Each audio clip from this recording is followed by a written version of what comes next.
కైకలూరు నియోజకవర్గం దానగూడెం. మన ఆంధ్రప్రదేశ్ రాష్ట్రంలో మీడియా ఛానల్స్ అన్నీ చచ్చిపోయినాయా? పెద్ద పెద్ద మీడియా ఛానల్స్ అని చెప్పుకుంటూ అందులో ఉంటున్న జర్నలిస్టులు అని చెప్పుకుంటూ బేరాలు పలుకుతున్న జర్నలిస్టులందరూ కళ్ళు మూసుకొని నిద్రపోతున్నారా? సెప్టెంబర్ 5వ తారీఖు గణేశుడి నిమజ్జనం టైంలో కాపు కులస్తులందరూ కూడా మాల కులస్తుల్ని విపరీతంగా దాడి చేస్తే ఆ దాడిలో గాయపడిన అజయ్ అనే ఒక మైనర్ దళితుడు, అతనితో పాటు గాయపడిన వ్యక్తులందరూ కూడా ఇప్పటికీ ఏలూరు హాస్పిటల్లో ఇంకా చికిత్స తీసుకుంటున్నారు.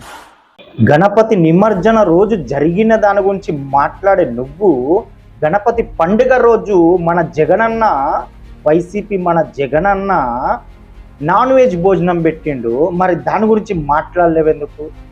దాని గురించి వీడియో తీయలేవెందుకు? వైసీపీ నేతలు అత్యుత్సాహం ప్రదర్శించారు. వినాయక మండపం వద్ద చికెన్ బిర్యానీతో భోజనాలు పెట్టడంపై భక్తులు తీవ్ర ఆగ్రహం వ్యక్తం చేశారు. ఎందుకు? గణపతి నిమజ్జన కోసం నువ్వు మాట్లాడుతున్నావా?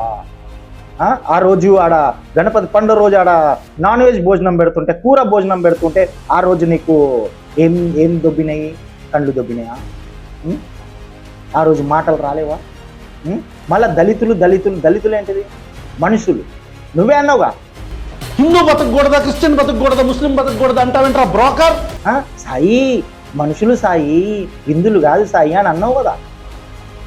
మళ్ళీ దళితులు ఎక్కడికి వెళ్ళొచ్చా? మనుషులు అన్నాం, మనమే అనుకున్నాం కదా మనుషులు. నువ్వు చెప్పిన మాటలే కదా మనుషులు అని. మళ్ళీ దళితులు ఎక్కడికి వెళ్ళొచ్చే?